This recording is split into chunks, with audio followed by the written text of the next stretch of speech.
Vídeo eu vou falar para vocês, né? Vou tentar elencar 5 cientistas que você muito provavelmente já falou o nome errado.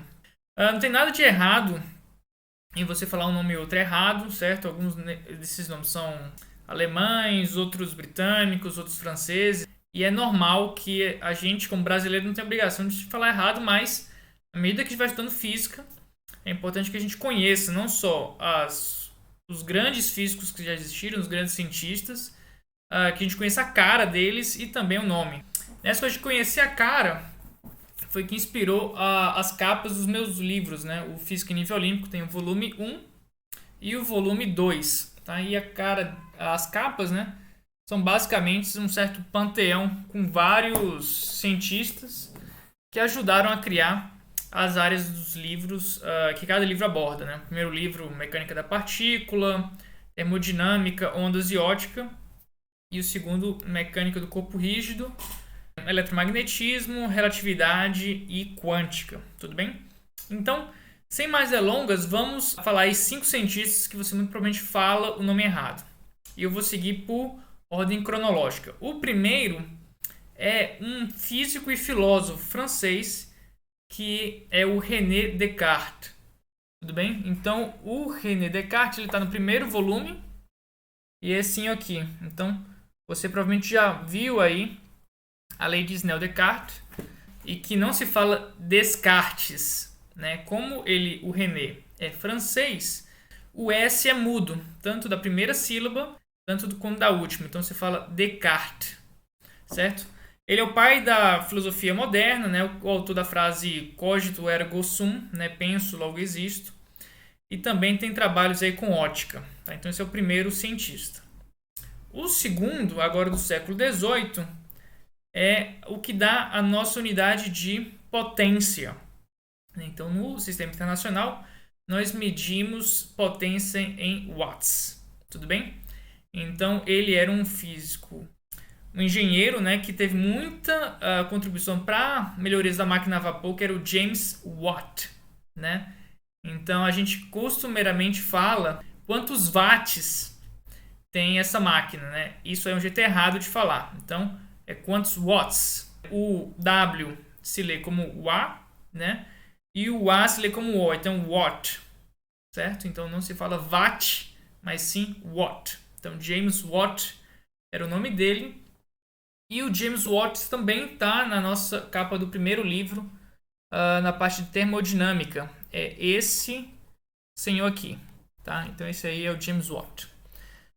O próximo, ele era físico e também matemático. Na verdade, ele é mais famoso como matemático. O terceiro nome da nossa lista é o Leonhard Euler. Ele é alemão, né? Tem muitos trabalhos com teorias dos números, certo?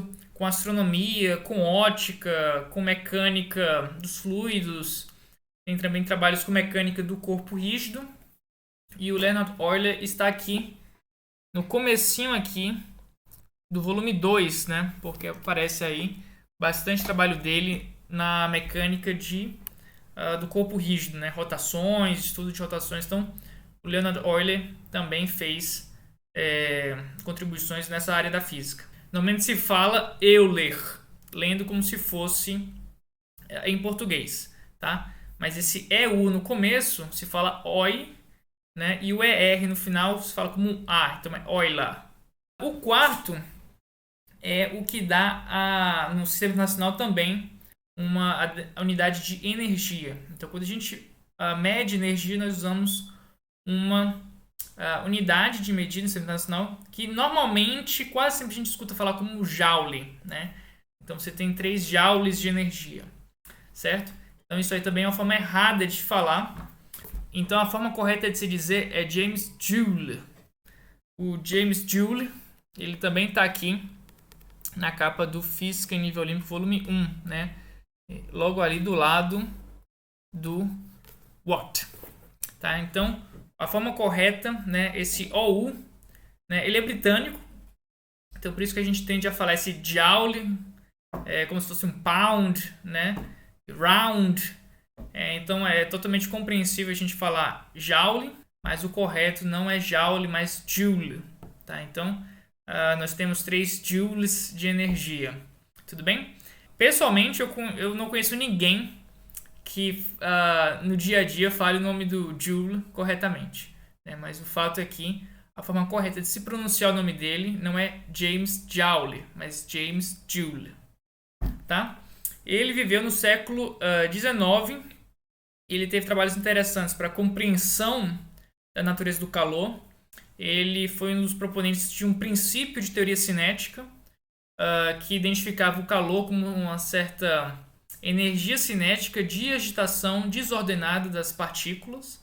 Ele também tem estudos, né, que relacionam a passagem de corrente elétrica com o surgimento de aumento de temperatura e geração de calor, né, que é o que a gente chama de efeito Joule.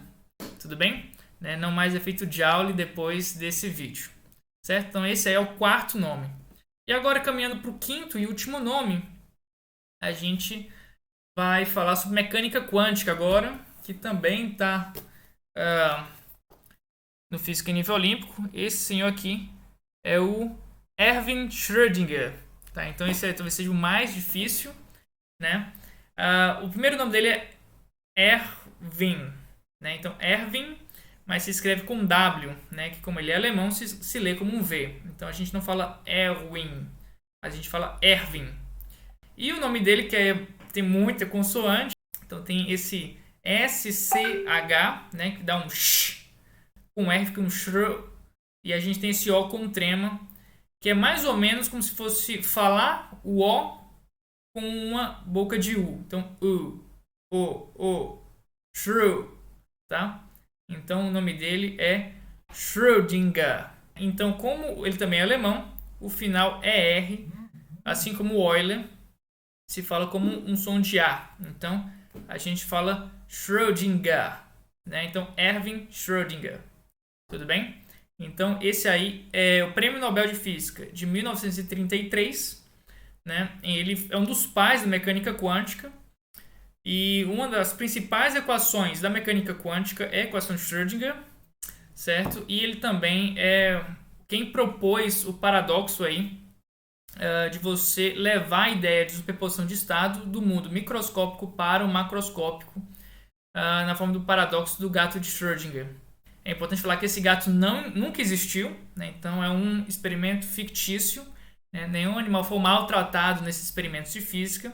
Né? E também uma coisa que eu já vi errado na internet, que ele propôs esse experimento para demonstrar que a física quântica influenciava a superposição de estados no macroscópico, mas exatamente o contrário. Ele propôs esse paradoxo para demonstrar como a interpretação padrão aí de Copenhague poderia gerar certas dificuldades em descrever o que acontece no mundo macroscópico. Uma vez que no nosso senso do dia a dia, o gato que está dentro de uma caixa e pode morrer se houver um decaimento radioativo, ele tem que estar vivo ou morto.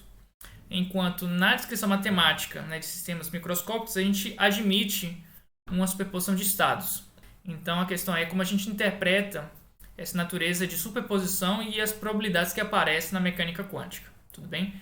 Não é uma questão de teoria, nem da matematização da coisa, mas é uma questão de como nós interpretamos essa teoria para explicar o mundo real. Esses foram 5 cientistas que você provavelmente fala o nome de algum deles errado. Alguns talvez você conhecesse, outros não. Comenta aqui embaixo para dizer quais desses nomes você falava certo e quais desses nomes você falava errado, tá bom? Então é isso aí, gente. Muito obrigado e até o próximo vídeo. Tchau, tchau. Um forte abraço e até mais.